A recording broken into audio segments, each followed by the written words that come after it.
Bienvenidos, bienvenidas a un nuevo programa, un nuevo episodio de Perspectivas. En esta ocasión, pues como las anteriores, me encuentro con mi compañero, amigo, profesor Rodolfo. ¿Cómo está, Rodolfo? Buenos días. Alejandro, muy bien. Buenos días. ¿Qué tal? ¿Cómo estás? Pues sobreviviendo. Muy pesado todo, pero ahí vamos. Bueno, con Rodolfo preparamos 6 temas, como las veces anteriores. Les decimos rápidamente los 6 temas, como para que lo tomen en cuenta. Primero hablaremos de las relaciones cada vez más estrechas entre Estados Unidos y Corea del Sur, el papel que están jugando los surcoreanos, sobre todo en torno a la seguridad del Indo-Pacífico con respecto a Corea del Norte y China. También vamos a hablar de la situación actual en Bakhmut, con todo lo que se ha dado al respecto del grupo Wagner, la brigada esta que supuestamente salió huyendo de Bakhmut por parte de Rusia, y todos los, pues al parecer no, Rodolfo, la disputa de poderes entre Prigozhin y Putin, que ya se esperaba, o sea, ya decían que la intención de Prigozhin era esa. Después, en el tercer tema hablaremos de las posturas, sobre todo las críticas, las manifestaciones antimonárquicas, teniendo o regresando al contexto de la coronación del rey Carlos III, un poco como lo que dejó, los ecos que dejó la coronación. Como cuarto tema hablaremos de México y Estados Unidos en temas migratorios, el título 42 que acaba de finalizar recientemente, y hablaremos un poco de cómo vemos a futuro pues este tema de la migración, que es algo que a mi juicio pues nunca va a terminar entre México y Estados Unidos, siendo México un país que exporta migrantes y también que cada vez más se está convirtiendo en un país de tránsito de muchos otros migrantes de América Central y América del Sur. Y en el quinto tema hablaremos de Zelensky y esta visita a los Países Bajos, a La Haya, que es una organización dependiente de las Naciones Unidas que busca, pues es como la Corte Internacional, digamos, de las Naciones Unidas. No es la Corte Penal Internacional, es la Haya, así se llama en honor a la región en donde se encuentra. Y bueno, hablaremos un poco de si creemos o no que apoyarían esta idea de, pues dicen que sí, pero bueno, en teoría, en la práctica, esta idea de juzgar a Vladimir Putin y cómo se haría, porque pues no es la misma situación para nada de la que se vivió, por ejemplo, en los juicios de Nuremberg, una situación muy difícil, muy diferente.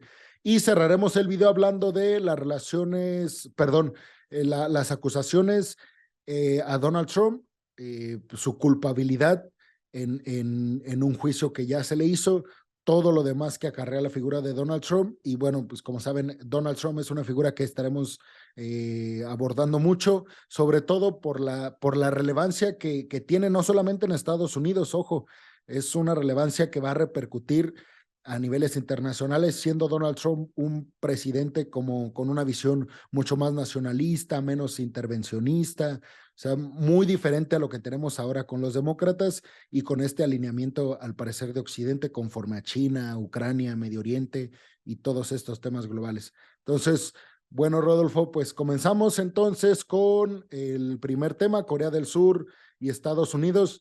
Yo siento que un buen parámetro o un buen punto de partida, mejor dicho, podría ser pues hablar un poco de lo que dejó la visita de Yoon Suk Yeol, el presidente surcoreano, derechista. Hay que recordar que, bueno, la visita de él a Estados Unidos para reunirse con Joe Biden, les digo, derechista, un personaje que ha elevado más las tensiones con Corea del Norte, es un presidente que le ha dado muchísimo más entrada al ejército de Estados Unidos a Corea del Sur, ha habido muchísima más coordinación en términos militares, tecnológicos y de todo tipo entre Estados Unidos y Corea del Sur. Han estado haciendo un montón de ejercicios militares, sobre todo enfocados a los lanzamientos de misiles de corto, mediano y largo alcance de Corea del Norte. Pero bueno, se supone que a dos acuerdos principales a los que llegaron fue mayor coordinación en términos tecnológicos, específicamente energías limpias y renovables, baterías, automóviles eléctricos y se me fue, semiconductores. Semiconductores sobre todo para no depender tanto de los chips de TSMC, la compañía taiwanesa. Eso por un lado, la cooperación en estos temas, y por otro lado, un acuerdo nuclear que no tiene que ver con que Estados Unidos le va a dar armas nucleares a Corea del Sur o que Corea del Sur se puede armar nuclearmente, sino más bien Estados Unidos le va a compartir información nuclear a Corea del Sur, tanto de Estados Unidos en el momento de una ejecución para defenderse de Corea del Norte, y también Estados Unidos le va a dar la información que tiene de las pruebas nucleares de Corea del Norte a Corea del Sur, algo que desde Pyongyang ya han dicho pues que, que es algo que condenan abiertamente. Entonces, ¿tú cómo ves el papel de, pues primero de Yoon Suk Yeol y por ende de Corea del Sur, como justamente haciéndole, digamos, el trabajo sucio, ¿no? En varias cuestiones a Estados Unidos en la región del Indo-Pacífico, con China y con Corea del Norte? Mm. Mira, ahí va, empiezo por algo que no mencionaste, que platicamos antes, esta cuestión del video, ¿no? Que está cantando la canción de American Pie, para los que no vieron el video, véanlo. El líder de Corea del Sur está en una reunión muy formal, una cena muy formal con Joe Biden, ambos de smoking y demás. Y Joe Biden le pide que cante una canción, ¿no? Hay un pianista por ahí y tocan esta de American Pie, ¿no? Entonces me parece que más allá, a mí me llamó la atención primero porque al buscar este tema, que aunque ya pasó hace algunos días, sigue como que cercano por la importancia. Entonces, lo primero que buscas al poner Biden y Jun es este video, ¿no? Entonces, me parece que ambas naciones son muy hábiles para esta cuestión, ¿no? O sea, para el show, el espectáculo, poder, eh, esta cuestión, lo que está haciendo Corea del Sur es impresionante con su diplomacia pública y demás.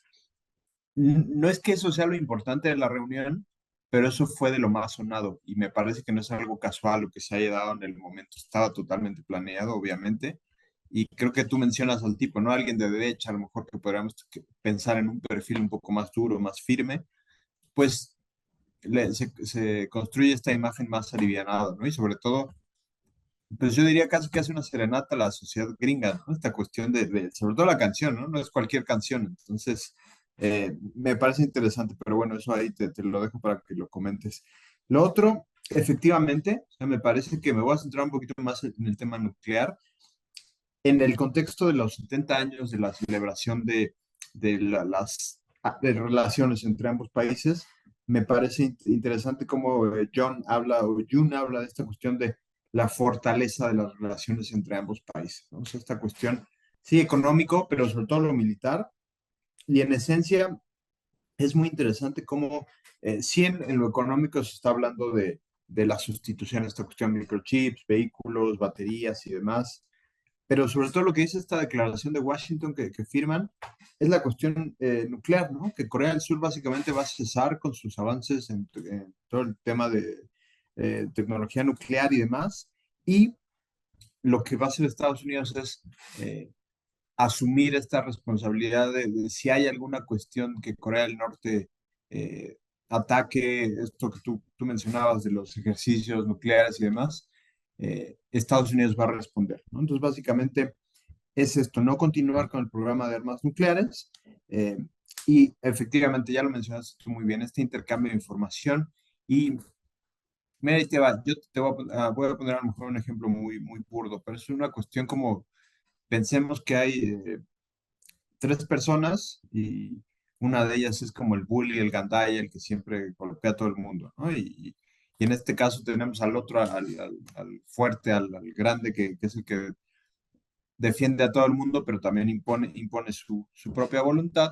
Y tenemos al otro que es como el buleado, por así decirlo, ¿no? Y un poco este buleado, harto de este bullying, pues está buscando armarse, está buscando a lo mejor, no una pistola, pero sí buscar, no sé, a lo mejor algún bate, algunos chacos, algo para decir, ya estuvo.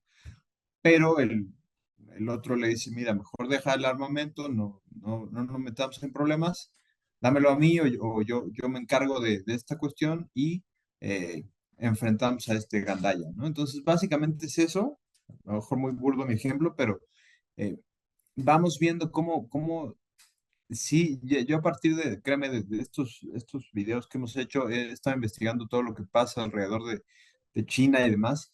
Y sí es preocupante porque efectivamente, como tú lo has ido mencionando desde hace mucho, Estados Unidos está un poco arrinconando en China, a China geopolíticamente y está siendo muy, muy estratégico, ¿no? Lo que se habló de esta reunión fue efectivamente que cantó y American Pie y demás, pero ya le vas rascando y sí hay cosas económicas, pero lo nuclear y lo militar es importante porque yo no diría ceder soberanía, pero sí es una cuestión de que un país obliga o sugiere a otro que deje su plan nuclear y que ellos van a entrar como sheriffs del mundo, ¿no? Entonces sí me parece que Biden, por más que lo veamos viejito y buena onda y todo, pues es alguien que ha sido muy, muy duro en cuanto a temas de política exterior, lo vamos a hablar al rato en el tema de migración y demás, pero sí que no nos vayamos con la finta que los demócratas abren fronteras y quieren la paz y todo esto, sino que sí están siendo muy pragmáticos, yo diría. Bueno, como para ir así puntualizando en los comentarios que hiciste, pues primero esto de la canción de American Pie que interpreta John Suk Yeol. A mí me parece que, pues, digo, tú eres el especialista en temas de relaciones internacionales, pero simboliza mucho, ¿no? Lo que hay en la práctica. O sea, esta amistad estrecha, esta, pues digo, podríamos ponernos aquí a desmenuzar semióticamente lo que dice la imagen del presidente surcoreano cantando, pero si nos pusiéramos así como que a sacarle más jugo de lo que vemos o interpretamos a primera vista, a primera mirada, podríamos decir que justamente todo esta permisión que da Corea del Sur a Estados Unidos en varias cuestiones, en varios ámbitos, se refleja ahí, porque le están insistiendo que la cante, como que tiene mucha presión ahí del público. Yo cuando vi el video pensé que no, o sea, pensé que no iba a ceder a esa presión, porque se ve claramente que lo están presionando y al final de cuentas cede y la canta. Eso podríamos llevarlo al tema nuclear y al tema económico y al tecnológico y a que Estados Unidos presiona a Corea del Sur, repito, así parece, así al menos se ve, de que pareciera ser que Corea del Sur acaba de ceder al igual que Japón, al igual que ahora Filipinas, hacerle como el trabajo sucio, repito, Australia también, a Estados Unidos en esta región, un poco para que Estados Unidos sí esté por ahí atento, pero que no tenga tanta presencia militar debido a los conflictos que se están dando en todo el mundo. Y me parece que Estados Unidos, con estos líderes dispuestos a, a llevar el brazo estadounidense de la democracia, de la libertad, del poderío militar, de la seguridad mundial, la estabilidad, el status quo actual. O sea, me parece que a Estados Unidos le conviene mucho este tipo de alianzas y sobre todo este tipo de, de permisiones por parte de Corea del Sur y de los otros países que ya mencionamos. Eso por un lado. Y después, sí, justamente se me olvidó también mencionar de los 70 años, el aniversario número 70 de las relaciones entre ambos países, que recordemos se da cuando se dividen las dos Coreas. Y recordemos también algo que también ya lo hemos mencionado, que Corea del Norte y Estados Unidos están todavía en guerra. Hay un alto al fuego, pero la guerra no ha terminado entre ambos. Eh, Corea, entre las Coreas, ¿no? Corea del Sur y Corea del Norte.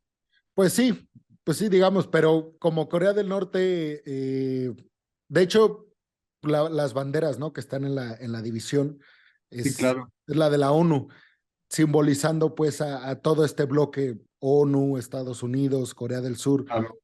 Pero digamos pues que Estados Unidos junto con Corea del Sur están todavía en guerra contra Corea del Norte. No ha terminado ese conflicto, no ha habido paz. Entonces, sí, Estados Unidos me parece a mí también que está siendo muy hábil en pues, no calentar de más las cosas. Tal vez porque en estos momentos tiene otras cosas que atender, el tema China, el tema Rusia, eso. Y también algo que me llamó mucho la atención y no sé si lo viste por ahí también en declaraciones o en alguna nota, que se volvió a hablar mucho de capitalismo y comunismo, porque Yoon Suk Yeol, el presidente surcoreano, en unas declaraciones dice, bueno, pues agradezco, o sea, quiero agradecer pues las relaciones que hemos tenido en 70 años. Quiero agradecerles a los Estados Unidos por ayudarnos a acabar con el comunismo y darnos el capitalismo, darnos este boom económico. O sea, un tanto como, o sea, bueno, así parece pues en las declaraciones como si, como ese comercial de Ferrero Rocher donde se le cae el Ferrero a, a Dios o a alguien se le cae del cielo y le llega a los humanos. Un tanto así parecían las declaraciones, como si Estados Unidos le hubiera dado ese Ferrero Rocher representando el capitalismo a Corea del Sur. Sí, yo nada más para ir cerrando, me parece exacto, qué bueno que describes esta cuestión de la presión, porque en el video se ve ahí esa presión, ¿no? Que yo no sé qué tanto estaba armado, ¿no? Siento que yo creo que estaba ya bastante armado, pero, pero sí ahora que fue 10 de mayo, hace un par de días acá en México, esta cuestión de poner al niño que canta a que todo el mundo lo vea, ¿no? Y esta cuestión un poco de entretener a mis amigos o a mi familia. Siento que sí, sí puede ser algo de eso y efectivamente es esta presión de no estás visitando cualquier país, ¿no? Estás en Estados Unidos y me parece que esos simbolismos son importantes y creo que es importante notar las diferencias, ¿no? Porque vimos que Donald Trump se reunió con el líder de Corea del Norte, hubo otro acercamiento, ¿no? Y los demócratas, el gobierno de Biden está haciendo otra cosa muy diferente. Entonces, ahí es donde vemos que sí, sí las figuras cambian, más que los partidos, creo que las visiones del país cambian y habrá que ver ahora con las elecciones del próximo año, pues qué rumbo toma Estados Unidos y qué va a pasar con su política exterior.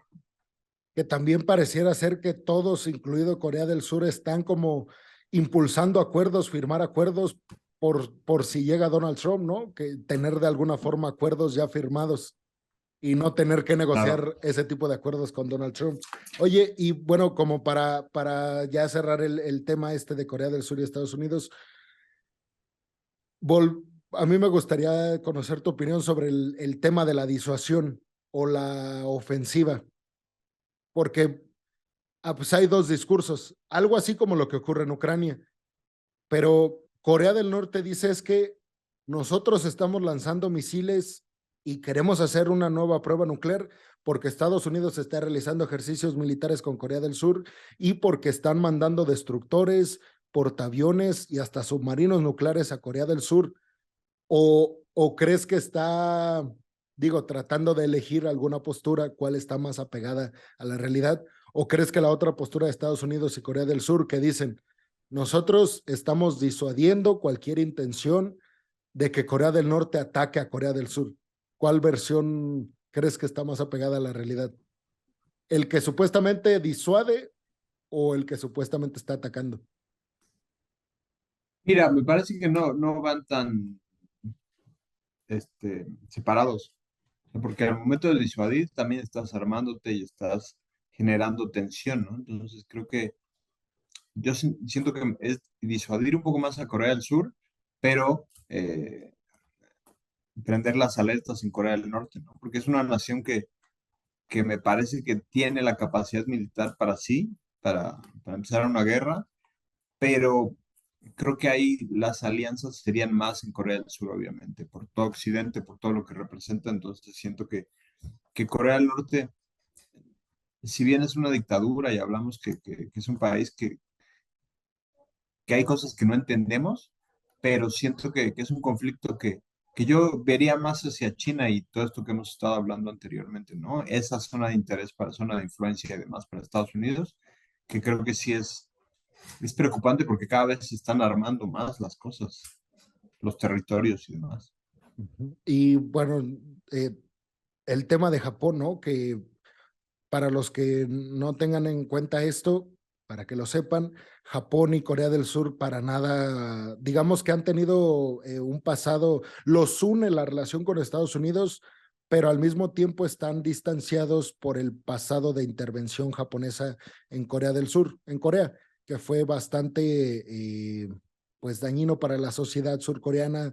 Tienen cuestiones por ahí muy delicadas sobre las mujeres por parte de las tropas japonesas, un montón de cuestiones que todavía, siendo como se comporta pues la cultura asiática específicamente de estos países, les cuesta mucho superar este tipo de temas morales, a lo mejor más que la intervención como tal japonesa, el tema moral, el llegar a imponer ciertas cuestiones a una sociedad pues que no las aceptaba, degradando de alguna forma a la mujer en Corea del Sur.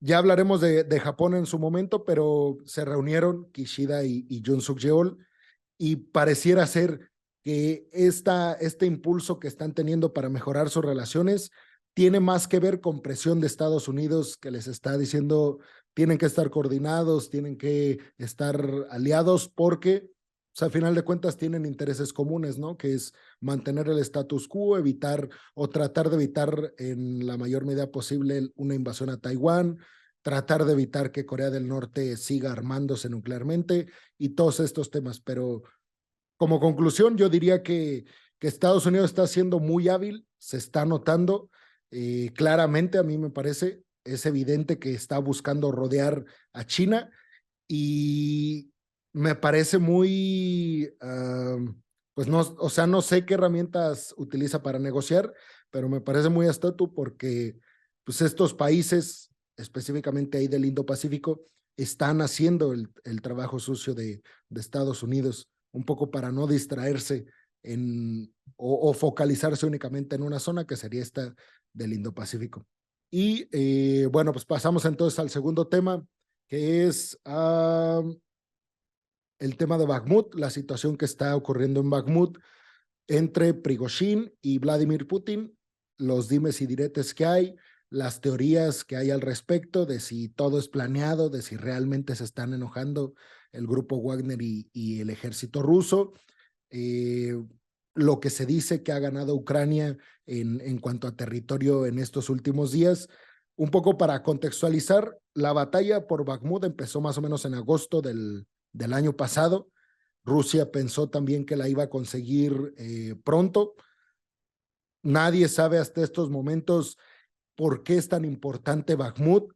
Zelensky ha dicho que es una victoria simbólica porque al perder Bakhmut iban a perder mucha credibilidad las tropas ucranianas y Rusia, por el otro lado, se decía que quería llegar a festejar el día de la victoria, que fue el 9 de mayo, de la victoria del ejército rojo de la URSS en contra de la Alemania nazi de Hitler.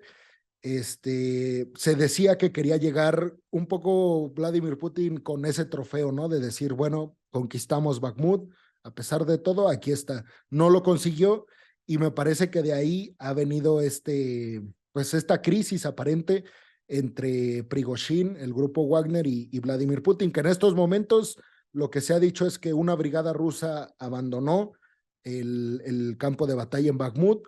Las tropas de Wagner se han dejado, han abandonado algunas zonas que ya tenían controladas. Prigozhin dice que están siendo sustituidas esas tropas de mercenarios Wagner por tropas del ejército ruso, pero que esas tropas son muy jóvenes y que no tienen pues ni la experiencia y tampoco la capacitación necesaria. Entonces Prigozhin un poco como echándole eh, más lumbre al fuego, dice pues que eso lo único que está asegurando es una derrota en contra de la contraofensiva ucraniana cuando dé comienzo. ¿Tú crees realmente que el grupo Wagner y Vladimir Putin y Rusia, pues la cúpula del Kremlin, hay un juego pues de poder? Vi una encuesta en Rusia, no sé si sea verdad, porque a ver, la leí en The Global Times, en el medio chino. O sea, no sé qué tan creíble sea, pero hablaban de que Vladimir Putin tiene aceptación del 47% más o menos para, para buscar la reelección el próximo año en las elecciones en Rusia, el próximo año o en 2 años.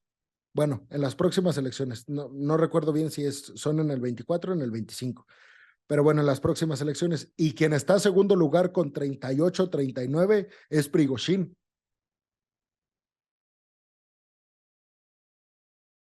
Mira, no sabía ese dato, entonces, eh, Pues me parece bastante interesante.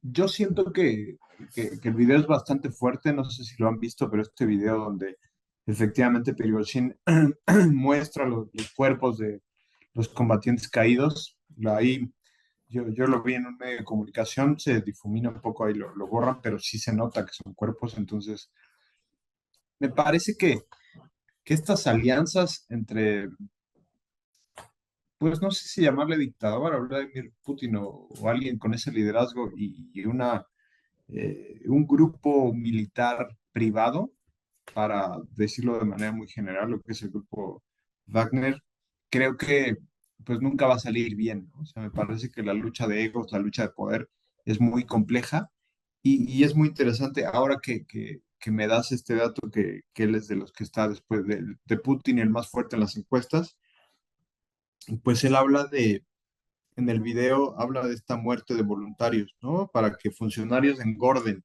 Incluso nombra a, a dos funcionarios. No A recuerdo Ser, el nombre, por aquí Ser, me los había a anotado. A lo mejor tú Sergei, te acuerdas. Sergei Shoigu, el ministro de la defensa rusa, sobre todo contra él, ¿no? Exacto, sí, sí, sí, que es como, yo sí lo sentí como muy marcado. Efectivamente, ministro de Defensa y jefe del Estado Mayor, ¿no? Que los culpa él, que efectivamente no habla de Putin, ¿no? O sea, porque a fin de cuentas creo que el que suelta la lana es Putin, entonces pues tampoco vas a morder la mano que te da de comer, pero sí, sí esta cuestión de las municiones. Y yo siento que aquí lo que, más allá de una ruptura que podríamos especular, yo sentiría que muestra debilidad en el lado ruso, ¿no? Porque a diferencia del lado ucraniano que vemos cada vez más alianzas, más apoyo, más un discurso común, que me parece que eso lo hace muy bien Occidente, ¿no? Esta cuestión de unirse y el tema migratorio, que es una cuestión que paradójico, excluyente, yo diría, ¿no? Una nación como Estados Unidos que vas viendo el tema de los migrantes y que las fronteras se le abren a los ucranianos, pero no a los latinoamericanos y a este tipo de cuestiones. Entonces me parece que es como muy interesante ver eh, este proceso y cómo actúa este grupo, ¿no? Que realmente es un grupo muy interesante que han tenido, sobre todo en África, han tenido una gran presencia en muchos conflictos, que básicamente lo que ellos hacen es un apoyo táctico, adiestramiento, un apoyo logístico y operaciones clandestinas, ¿no? Básicamente es esta cuestión de que a veces en las películas de Hollywood o de alguna otra industria vemos que hay este tipo de grupos que a lo mejor los vemos muy lejanos, pero existen. Ex militares, voluntarios que los van reclutando y entonces creo que sí es como complicado negociar, ¿no? Imagínate la mesa de negociación entre Putin y Prigozhin, debía haber sido algo muy interesante. Eh, pero yo siento que a fin de cuentas sí me parece que le pega a Rusia, o sea, más allá de que sea algo real o sea ficticio, sí el mensaje que da es una debilidad, es una ruptura, y esta cuestión de las municiones de públicamente, ¿no? Digamos que este efecto mediático, efecto de redes, porque entiendo que subió el video en Telegram, ¿no? Entonces ahí obviamente pues ya se viene a Occidente, pero vamos viendo cómo yo, un poquito para ir concluyendo, diría esto, que sí muestra un quiebre, una ruptura, que a lo mejor no se va a dar, pero sí muestra debilidad y muestra, sobre todo en la guerra, que cada lado combatiente busca mostrarse seguro, fuerte, avanzando. Esta cuestión que decía Napoleón, ¿no? Que aunque tu ejército o tú estés hecho pedazos, tienes que mostrar una gallardía y esta cuestión. Pues siento que aquí no está pasando y a lo mejor el simbolismo que tú hablaste es fundamental, ¿no? Esta cuestión de lo histórico, porque esta guerra, Putin ha legado mucho con el tema histórico, el legado, los ares y todo lo que implica esta cuestión de Rusia, pero si poco a poco va cayendo en lo simbólico, pues creo que en algún punto también va a ir cayendo en el lado más material, más humano, digamos. Que sobre todo este tema que mencionas, ¿no? Las municiones que se queja de esto. O sea, pues sí evidencia debilidad, digamos, por la falta de unidad, pero también, si esto es cierto, se evidencia lo que vienen diciendo en Occidente y en Ucrania, que la industria militar rusa está sufriendo y está sufriendo mucho. Ahora se ha hablado mucho de los tanques, estos T-54 de la era de la Segunda Guerra Mundial, que pues, también es otro tema, ¿no? Hay mucha propaganda de ambos lados, eh, eso es otro tema, pero a lo que voy es que justamente con las reclamaciones que hace Prigozhin, evidencia, así como dices, la falta de unidad, debilidad un tanto pues, entre los que están allá combatiendo y la cúpula del Kremlin, pero también dejaría ver que hay una escasez de municiones, de poderío militar, también de logística en cuanto a, pues para hacer rápidas las entregas de lo que se necesita, porque decía Prigozhin, pues es que me quieren aquí en el frente y recuperando territorios y enfrentándome a los ucranianos que tienen poderío militar de última generación occidental y a nosotros no nos llega nada de municiones. Entonces, al último, ¿tú crees que, o sea, ahorita, de hecho, ahorita las noticias están mucho en torno a Bakhmut, han recuperado los ucranianos, ¿tú ya crees que Bakhmut se va a quedar en las manos de los ucranianos? ¿Crees que ya se estancó de plano las intenciones de Putin de hacerse el control de esta región? Pues me parece como tú decías, a lo mejor no es un punto tan estratégico, pero sí simbólico. Entonces me parece que creo que en este caso, pues Putin va a tener que ver dentro de todo el contexto de la guerra, qué es lo más importante, porque si va a dejar que se pierda Bakhmut, va a tener que meterle a otro espacio y ya no puede perder eso, ¿no? Porque me parece que si va perdiendo estas pequeñas batallas, sí va a generar que el ejército, también, pues como en un partido de fútbol, ¿no? Esta cuestión del ánimo, de todo lo que ves de la batalla, pues ahí también influye mucho, ¿no? Y el hecho a mí me impactó mucho ver estos cuerpos del grupo Wagner, ¿no? O sea, sí es como fuerte, te impacta toda guerra, o sea, me parece que ahí no es que haya buenos o malos, pero toda caída humanitaria, toda pérdida humana es terrible y me parece que sí es muy interesante ese video. Igual creo que aquí hablamos de dos videos, pero véanlos porque sí te refleja un poco el sentir de una guerra de los dos lados, ¿no? Sí, y este discurso de Prigozhin, ¿no? Muy a la rusa, muy de la madre patria rusa, porque siempre está mencionando sus muchachos, no quiero que mis muchachos se arriesguen en el campo de batalla, entonces me parece que eso puede ser, ese discurso que él tiene puede ser uno de los argumentos que está utilizando para acercarse al pueblo ruso que sabemos. En métodos discursivos, Rusia siempre ha hablado como si fuera la mamá a sus soldados y comparándolo, por ejemplo, con Estados Unidos, siempre ha sido una comunicación como de tío, sobrino, haciendo referencia al tío Sam. Entonces, bueno, eso ahí concluimos el tema de Bakhmut, que también dejar la puerta abierta porque es un tema que va a seguir dando seguramente de qué hablar y seguramente evolucionarán muchas cosas para cuando se publique este video, dado que a cada minuto se está actualizando la situación en Bakhmut. Y vámonos entonces con el tercer tema, que es el Reino Unido, los ecos que dejó, ¿no? La coronación del rey Carlos III y sobre todo lo que hubo, aunque yo he visto las encuestas y es cierto que la mayoría de los británicos ve bien toda la estructura de la corona británica, porque lo ven más como un simbolismo de aquel imperio británico que ha sido poderosísimo, tal vez el más importante después del Imperio Romano. Entonces, un poco lo ven así, un simbolismo que refleja mucha de la tradición británica. Pero también hay un sector muy fuerte, Rodolfo, que es aquellos que están en contra de la monarquía, que quieren una república, algo así como lo existe en Estados Unidos y que tanto el Reino Unido como Australia, Nueva Zelanda, todavía no han podido quitarse esa figura de la corona británica.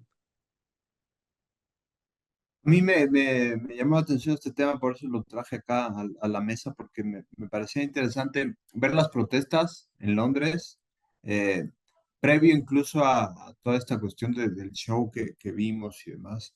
Eh, Escuché que hubo muchos artistas que se negaron a participar, ¿no? Que al final entiendo que Lionel Richie y Katy Perry fueron las personas que actuaron, pero bueno, lo dices ninguno de los dos son ingleses, ¿no? Yo al pensar en un show inglés y de esas magnitudes, no sé tú, pero pensaría en Elton John o alguien de esta magnitud. Pero yo dije, Elton John es como el personaje, ¿no? Sir Elton John incluso. Pero me parece que desde aquí detecté esta cuestión, primero de que, pues esta transición de la reina ahora a Carlos, que no es el personaje más querido del mundo por toda esta historia que hubo con Diana y demás, pero sin que se ¿Crees que vuelva esto sea un... en contra de él o en contra de la corona como tal? Yo Porque es siento que es cierto, más lo que simboliza, ¿no? Porque la reina, dentro de todo, pues generaba esta, sí, cierto repudio, pero era lo menos, ¿no?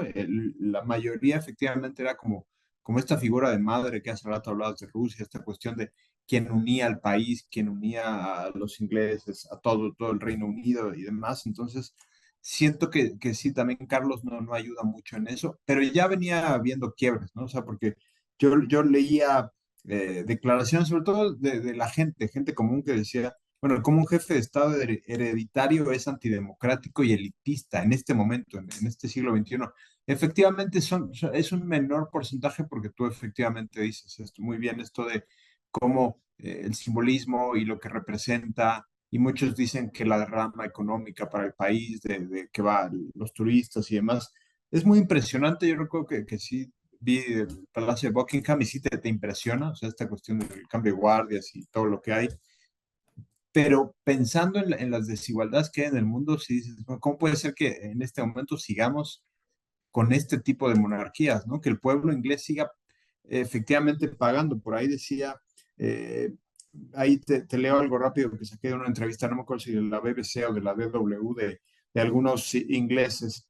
Decían, tienes este pequeño grupo de élite en la cima de nuestra sociedad que está prosperando y luego el resto está tratando de llegar a fin de mes y poner comida en la mesa, ¿no? O sea, esta cuestión, esta disparidad de efectivamente que sobre todo lo que ha pasado en el Reino Unido en los últimos meses, ¿no? Esta tensión política, transición, a partir del Brexit, que siento que sí fue una decisión que les ha golpeado en menor o mayor medida, pero sí es una cuestión de siguen, ¿no? O sea, me parece que este quiebre de entre la reina y ahora el rey, creo que puede haber sido una oportunidad para que la monarquía se acercara desde otra forma al pueblo o incluso el decir, bueno, vamos a, a cambiar o simplemente a concluir, que siento que falta mucho para que la monarquía decaiga o ya cierre, ¿no? Pero me parece que sí es importante ver el otro lado, ¿no? Es decir, bueno, todos están viendo la coronación, lo que sucede y le dio la vuelta al mundo la noticia así,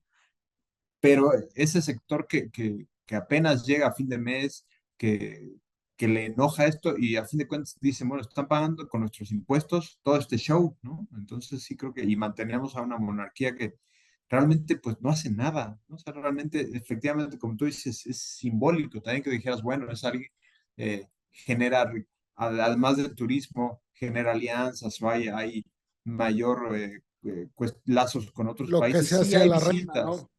Exacto, ¿no? Y a lo mejor lo hará Carlos, no sé, pero también el pasado monárquico con toda esta cuestión de la esclavitud, porque muchos dicen que la monarquía se construía a partir de eso, ¿no? Y si bien es un tema que podríamos ahondar mucho tiempo, yo en esencia sí diría que en un mundo como el que estamos viviendo actualmente, como dice Panteón Rococó, en un mundo globalizado, la gente pobre no tiene lugar. Me parece que sí es un tema eh, pues no debería estar pasando esto, ¿no? El deber ser. Pero efectivamente, creo que si leemos las encuestas, la mayoría de la gente en Reino Unido está a favor de la monarquía, pero siento que poco a poco ya la gente está un poquito harta, o un porcentaje mayor está en contra de, y creo que al menos tendría que revisarse algo al respecto. Que también haciéndole justicia a esa oposición, también deberíamos decir que pues tan simbólico no es, porque Carlos III es de los hombres, de las personalidades más ricas en el mundo, todo lo que vale, lo que tiene de dinero en las cuentas bancarias, o sea, no es nada más el palacio que heredó, los terrenos, las empresas, o sea, es Y él, haciendo nada, tampoco es que haya sí, sido un hombre uh-huh, que ha sí, trabajado sí, toda sí. su vida.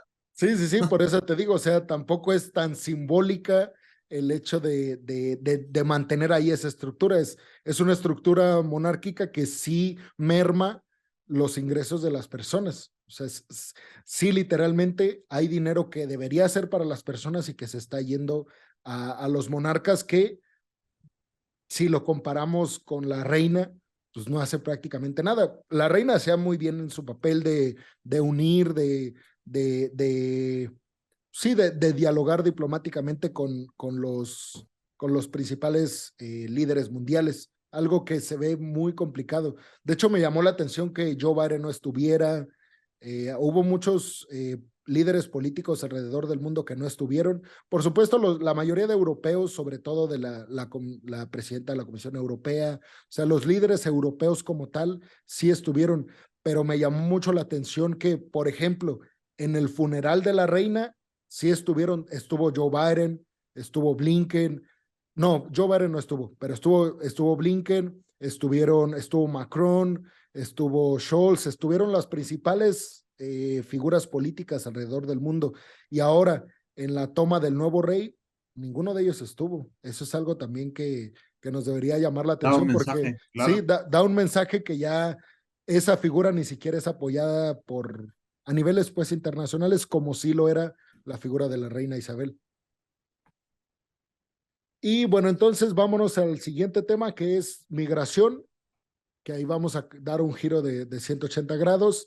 La migración entre México y Estados Unidos, sobre todo centrándonos, queríamos hablar con Rodolfo, fue un tema que propuso Rodolfo, centrándonos en el tema del título 42, que acaba de ser suspendido, que es, bueno, ahí Rodolfo le voy a dar el micrófono, pero nada más voy a decir que después de la finalización del título 42 se espera que haya por lo menos la llegada de 12,000 migrantes diarios a Estados Unidos.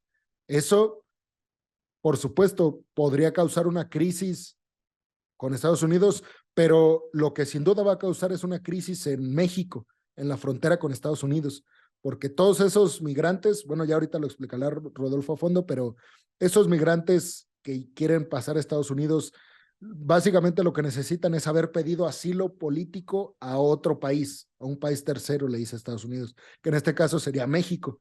Entonces, todo apunta a la llegada a México y de aquí hacia Estados Unidos, pero realmente contamos con las condiciones necesarias para tantos y tantos migrantes, sobre todo ahora que ven una nueva oportunidad para entrar a Estados Unidos, con lo que hemos visto, el incendio en los migrantes en el norte del país, todas estas cuestiones, el poco presupuesto que se le destina a este tipo de cuestiones. Y bueno, pues ahí ya le doy el micrófono a Rodolfo, pero 12,000 migrantes diarios se esperan Es en un Estados dato tremendo, ¿no? O sea, me parece que sí, no es un dato menor. Que aquí la migración se trata mucho desde dos perspectivas. Primero, la perspectiva electoral, esta cuestión de, es muy fuerte ver los videos cuando, les recomiendo mucho un video de Last Week Tonight de John Oliver, que a mí parece que estamos recomendando videos, pero digo, vean los de Alejandro. Pero también hay un video de este show de HBO de Last Week Tonight que hacen efectivamente un programa sobre el título 42 y todo lo que implica el tema de la migración. Lo saco a colación porque Biden, cuando era candidato, lo estaba entrevistando esta cadena Univisión, la cadena latina, cuando Trump estaba siendo presidente, él como candidato decía, bueno, no puede ser que Estados Unidos, que es la tierra de las oportunidades y las libertades, estemos tratando así los migrantes, lo que está sucediendo. eh, yo prometo que voy a permitir que vengan y demás. Efectivamente, el discurso electorero, pero ya después la cuestión pragmática, cuando estás en el poder, pues hemos visto que los demócratas no han abierto fronteras, están militarizando la frontera, efectivamente. Y es una noticia, como bien dice Alejandro, hace ratito decía sobre los otros temas que estamos hablando, que hoy, 12 de mayo, apenas empiezan, ¿no? Y los flujos van a darse más. Tristemente, seguramente veremos imágenes muy tristes, muy dramáticas, como aquella foto del niño en Siria, el niño sirio, perdón, en las playas de Turquía, o esta imagen de un papá y una niña centroamericana en la frontera de México y Estados Unidos en el Río Muertos, ¿no? Entonces, esto va para largo y me parece que es un tema que no va a cesar pronto. Para ser muy breve, efectivamente el título 42 se inicia el 20 de marzo de 2020 a la luz de la pandemia y básicamente es una regla que activa el gobierno de Donald Trump y básicamente permite expulsar básicamente a todos los que llegan sin visa o la documentación necesaria para entrar, ¿no? Esta cuestión de, a la luz de la pandemia o con el pretexto de la pandemia, pues le da carta abierta al gobierno estadounidense para expulsar a alguien que quiera pedir asilo o refugio. Ahora con el título 8 se va a permitir, ¿no? Nuevamente solicitar el asilo por una cuestión de persecución o tortura en el país. Pero sí es una cuestión de que van a seguir autorizando las deportaciones aceleradas a México, ¿no? Y esta cuestión, incluso van a tener 5 años de castigo los deportados, ¿no? Entonces, digamos que tampoco es algo que Estados Unidos está abriendo fronteras, sino que sí, ya no va a haber estas expulsiones tan automáticas, pero sí va a haber un control. Me llamó mucho la atención este dato que tanto El Paso como Brownsville como Laredo ya declararon estado de emergencia, ¿no? O sea, me parece que sí es una situación que es grave, que efectivamente no solo son mexicanos, sino son centroamericanos, sudamericanos, y vamos viendo cómo cada vez están los países expulsando más migrantes. Y creo que es un tema, no es de blancos y negros, como hemos dicho, ¿no? Hay muchos grises, porque la realidad es que también es mucha responsabilidad de los gobiernos que no están funcionando, que no están dando las herramientas a sus países para que, a sus connacionales para que puedan vivir en este país. Estamos en Michoacán, tierra que históricamente han mandado migrantes a Estados Unidos, ¿no? Y es muy común que la gente en verano se vaya a trabajar al campo, a la pizca, y que pueda incluso hacer su casa, comprar un carro, o con ese trabajo, ¿no? Y que lo ves desde el punto de vista capitalista y dices, bueno, pues es un sistema totalmente capitalista y les permite esto, ¿no? Pero ya cada vez es más complicado y hay gente que va y ya no regresa, se queda en el paso, se queda en la frontera, entonces creo que sí es un tema de corresponsabilidades, sí, o sea, tampoco decir Estados Unidos es malo y todos son, eh, la guardia allá, todos los que cuidan la frontera son personas terribles, no, están haciendo su trabajo, ¿no? Pero de igual forma creo que eh, es una corresponsabilidad de Estados Unidos y de México también y de todos los gobiernos que están involucrados, porque reitero, no solo son mexicanos que se están yendo, sino muchos centroamericanos y sudamericanos, pero el tema es que ahí vemos la disparidad, ¿no? Del discurso en campaña y el discurso ya gubernamental y el político que tiene que ser pragmático, pero me parece que ahí es donde vemos que también no hay políticos buenos y políticos malos, sino que simplemente hay políticos y ya pónganle el adjetivo que ustedes quieran.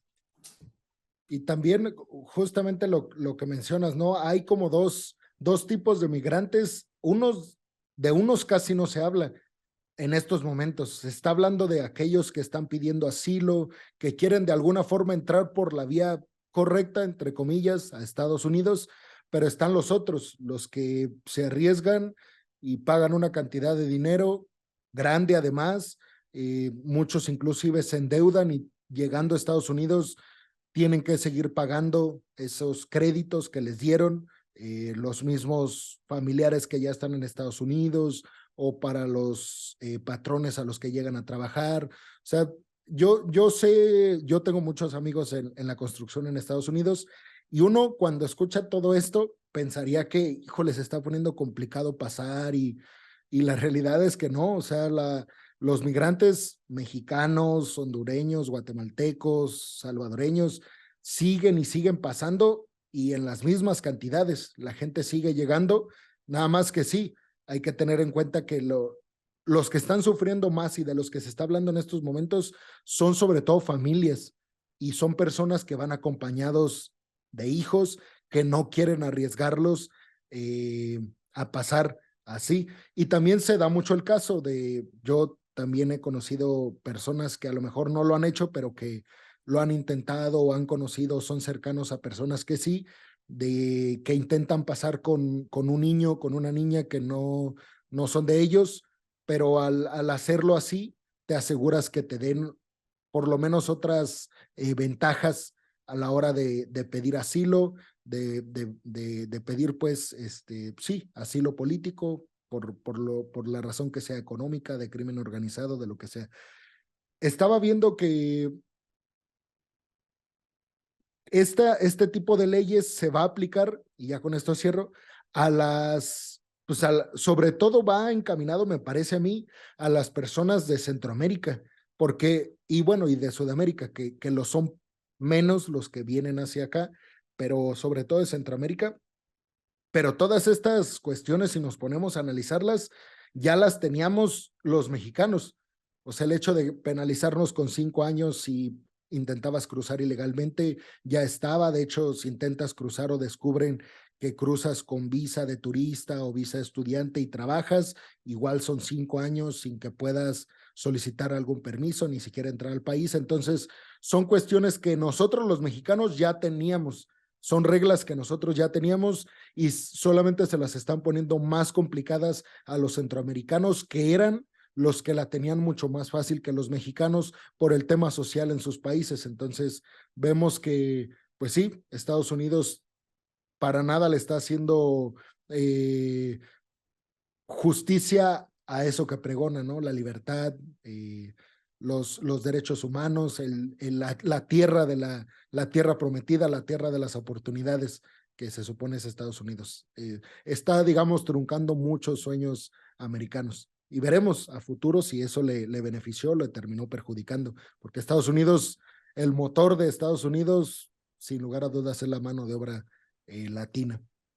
Y bueno, no sé si, perdón, Rodolfo, no sé si querías No, decir. pues creo que es un tema que queda para mucho. Después yo creo que había Ujú. analizar desde varias perspectivas, pero en efecto me parece también en el discurso, en los medios esto se dice, pero efectivamente eh, sigue pasando, ¿no? Y los mexicanos, los centroamericanos siguen regando los jardines de los estadounidenses, construyendo sus edificios, recogiendo en la pizca, ¿no? Que realmente, y la ventaja es que para los empresarios, pues los pueden, eh, es una especie de esclavitud moderna, ¿no? El tema agrícola en Estados Unidos, sí, hay muchos que sí están regulados y demás, pero la cuestión es que es muy complejo que no se da para todos, ¿no? Y también es una migración que les sirve y efectivamente está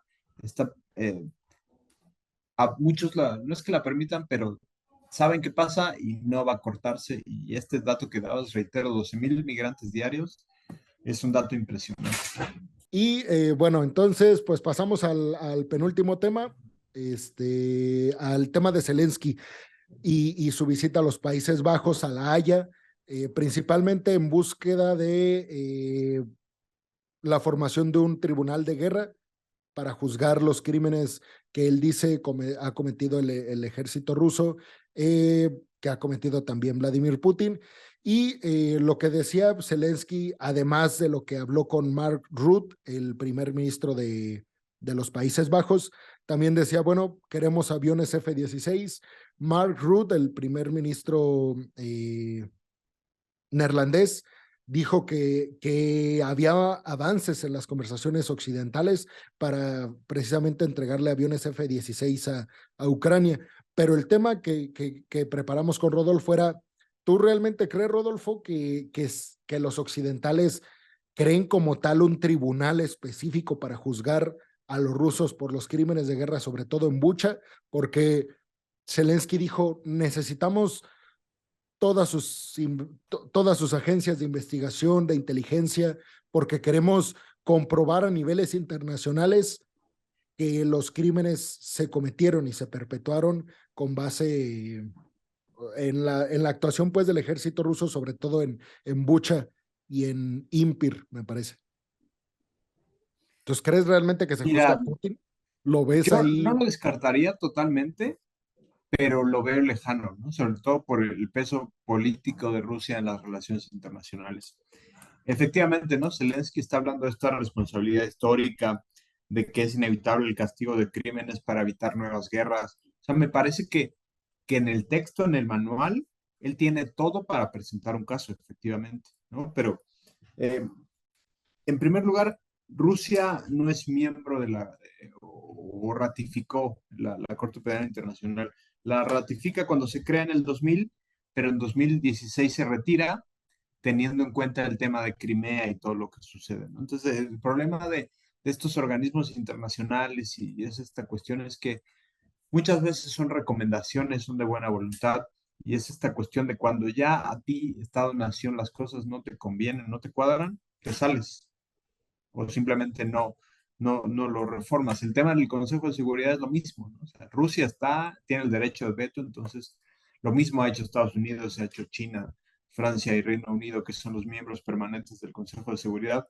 Entonces, esta cuestión de ser juez y parte me parece que es muy perverso. Así que eh, yo siento que no te diría totalmente no va a pasar nada. O sea, me parece que los elementos están y sería un punto precedente, porque siempre vemos que la Corte Penal Internacional sirve para africanos, ¿no? Para toda esta cuestión que hubo en Yugoslavia, Croacia, todos los Balcanes y demás, ¿no? Pero ya cuando te metes con estas potencias, es muy difícil que esto suceda, ¿no? Porque efectivamente, citando lo que tú decías, lo que Putin quiere, perdón, lo que Zelensky quiere es crear el tribunal especial para castigar los crímenes de la agresión rusa, ¿no? Todo lo que implica, y obviamente, pues Putin como principal responsable. Entonces siento que es algo que sería interesante, que ojalá pase, pero siento que es muy lejano por estas perversidades que hay en estos organismos internacionales que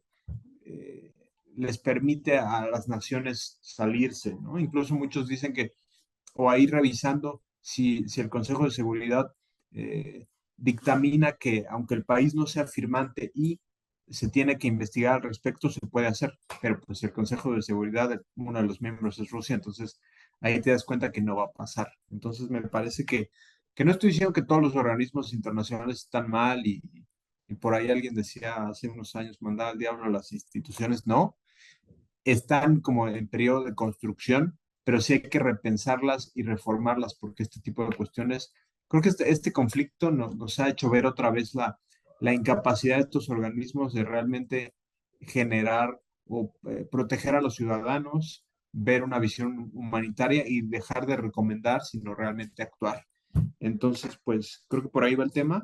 Interesante y me parece que Zelensky está haciendo lo que corresponde, el manual según sus intereses, sí, que creo que sí tendría un caso, pero es muy difícil que esto se materialice. Yo lo veo posible única y exclusivamente si se da esta, bueno, no sé si has escuchado, pero esta balcanización de Rusia, que digamos es el deseo de Occidente, ¿no?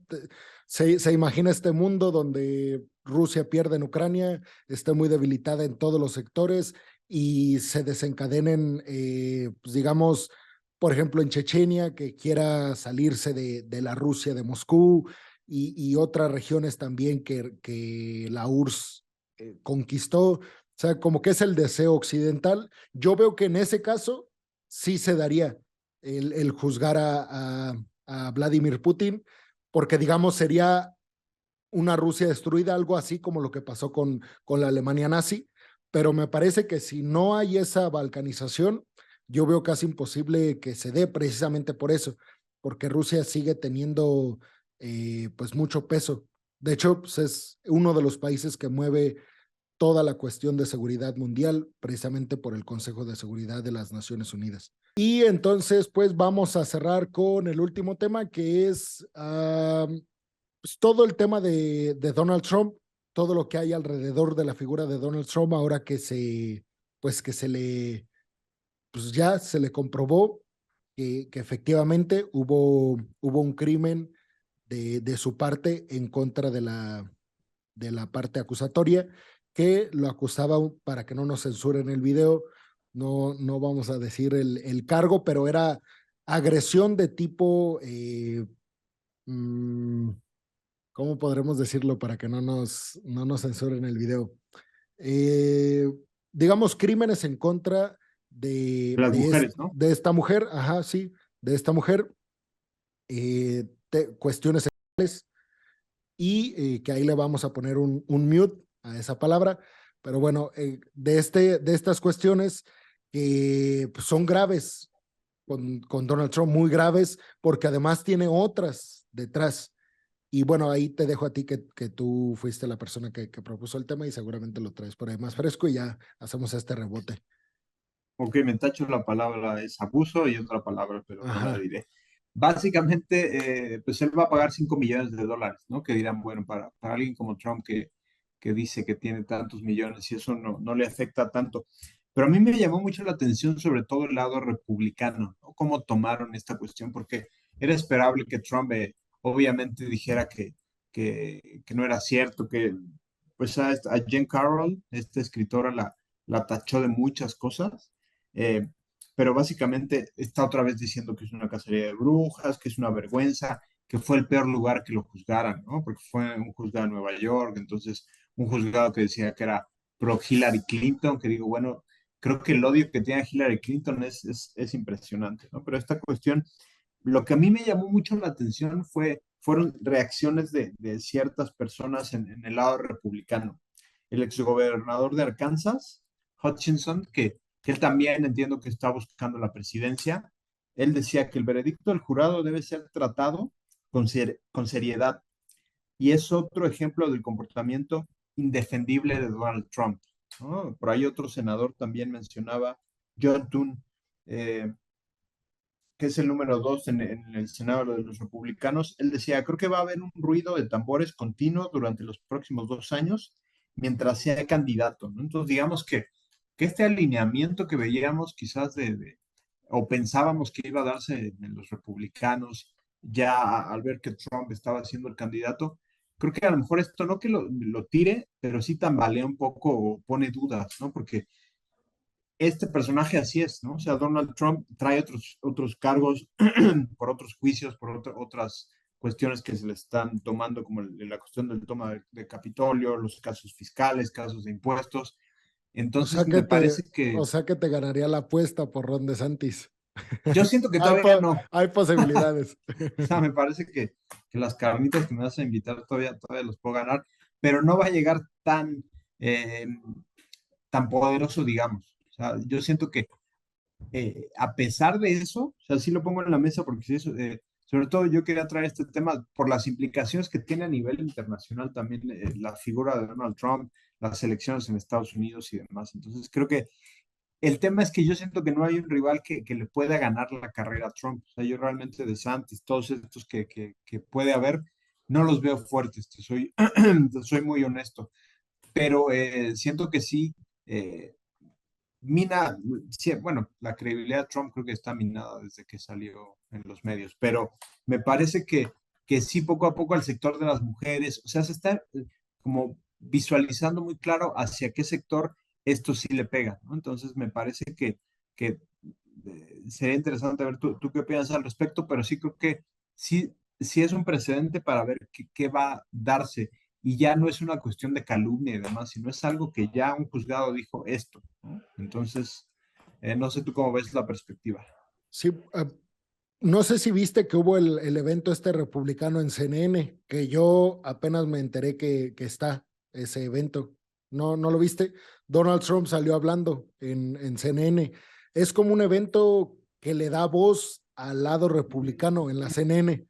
No sé si Lo lo... escuché, lo Ah, quería ver, tienes toda la razón, sí. lo voy a checar. Sí, Y sí. yo no tenía ni idea, o sea, cuando lo vi pensé que era una noticia falsa, que dije, la CNN le está dando micrófono a Trump, a los republicanos, y sí, o sea, vi que se hace siempre, o sea, regularmente, pues cada año se hace este evento republicano donde se le da voz, digamos, pues, a la visión republicana, en este caso a Donald Trump. Me parece que ahí no fue tan habilidoso Trump en aceptar, yo creo, porque, pues digo, yo sí me aventé el evento y lo atacan mucho por el tema de Rusia y Ucrania. Decían en los medios de comunicación que no había sido para nada la semana, el mes de Trump, porque se le comprueba, se le considera culpable de estos cargos en contra de la mujer, pero además en esta charla con la periodista de CNN, ella le pregunta, ¿qué, qué piensas de Rusia y Ucrania? ¿Apoyas a Ucrania? Le responde Donald Trump, yo lo que quiero es que dejen de morir personas. Rusos, ucranianos están muriendo y no quiero que continúen muriendo. En 24 horas, cuando yo llegue a la presidencia, en 24 horas, habré resuelto el conflicto. Me llevo muy bien con ambos, con Putin y con Zelensky y sin lugar a dudas lo voy a arreglar. A mí me parece que ese discurso tal vez unos meses antes hubiera pegado más a favor de Trump y de los republicanos, pero me parece que hoy donde sí ya hay un enemigo común en Estados Unidos que es Rusia y lo que está haciendo en Ucrania, dicen estos medios de comunicación, específicamente lo leí en Reuters y en DW, que no le había beneficiado tanto esa respuesta primero con el sector republicano que lo apoya de facto, pero también con el votante republicano. Sobre todo, no sé si viste a Kevin McCarthy, el presidente de la Cámara de los Representantes republicano, fue a Israel y en Israel le cuestiona, te digo, no sé si viste ese video, se popularizó mucho. Un periodista ruso le dice, eh, teniendo en cuenta que el Partido Republicano no apoya de hecho está en mi canal, por ahí lo subí, creo que la semana pasada, por si lo quieren checar. Es un video corto y yo hago la traducción. Y le dice el periodista, teniendo en cuenta que ustedes los republicanos no apoyan el hecho de que se esté ayudando militarmente a Ucrania, ¿esto va a cambiar si la presidencia la ganan los republicanos? Y Kevin McCarthy le dice, disculpa, no escuché bien, el sonido aquí es muy malo, pero ¿estás diciendo que mi partido no apoya a Ucrania? Dijo, por supuesto que apoyamos a Ucrania y estamos abiertamente en contra de lo que tu país está haciendo en contra de la población en Ucrania. Entonces, como que esa postura republicana ganó mucha popularidad en Estados Unidos, al menos como yo lo percibí pues en las notas y todo lo que estuve analizando al respecto. Entonces, a lo que voy es que todo esto que está sufriendo Donald Trump con el juicio en su contra, más bien con la acusación ya formal y ya que se le comprobó que sí a él, más esta respuesta que dio diplomáticamente muy buena, o sea, diplomáticamente fue una respuesta buena, pero me parece que los votantes republicanos y también el sector que lo apoya esperaba como más dureza, más firmeza en la postura que está llevando conjuntamente ambos partidos en Estados Unidos. Mira, no, te soy honesto, no había escuchado esa declaración y sí sabía que iba a pasar y me lo había anotado para por ahí checarlo previo al video. Eh, lo voy a ver. Pero me parece que la respuesta de Trump que me comentas es medio de concurso de belleza, ¿no? El que tanto le gustaba patrocinar concursos de Miss Universo, Miss Mundo y demás. O sea, me parece que pues sí, ¿no? Paz para todos y que nadie muera y demás. Pero me recuerda mucho a esta cuestión que decía Fox cuando iba a llegar a la presidencia en México, que en 15 minutos iba a terminar con el tema de Chiapas, ¿no? AMLO que decía que igual que en la inseguridad, él iba a generar que ya no hubiera corrupción y demás.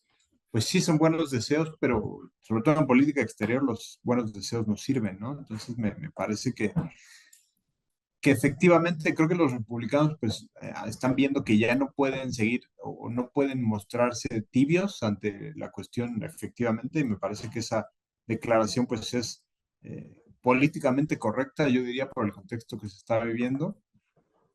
Y yo siento ya para ir cerrando un poco que Trump sí va a llegar, pero va a llegar debilitado, porque en 2020 creo que llegó debilitado por la pandemia y aquí me parece que está llegando debilitado por el mismo Trump, ¿no? O sea, porque me parece que ahí él mismo es el que está como que cavando su propia tumba, pero no hay nadie más que en el Partido Republicano le pueda hacer frente a Biden, ¿no? Y creo que ahí va a ser interesante cómo llegan los dos.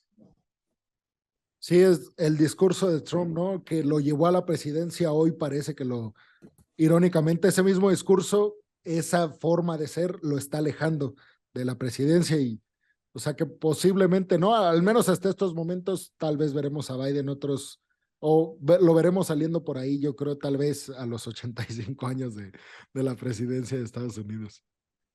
Veremos. Y pues bueno, hemos llegado al final de este capítulo 8. Muchas gracias, Rodolfo. Muchas gracias a todas y a todos que escucharon este programa. Lo disfrutamos mucho. Esperamos que ustedes también. ¿Algo que quieras decir, Rodolfo, para despedirnos? Pues nada, que gracias por vernos y pues ahí en los comentarios dejen si hay temas que quieren que tratemos por ahí, hay cosas que proponemos, pero a lo mejor hay cosas que no estamos viendo y si consideramos que lo podemos tocar, con gusto estaremos ahí platicándolo. Sí, es cierto. cualquier tema que quieran que toquemos, por favor ahí escríbanlo en los comentarios y estaremos atentos. Y podremos incluso decir qué persona fue quien propuso el tema y desde qué red social lo hizo para que sientan pues que hay participación en el podcast.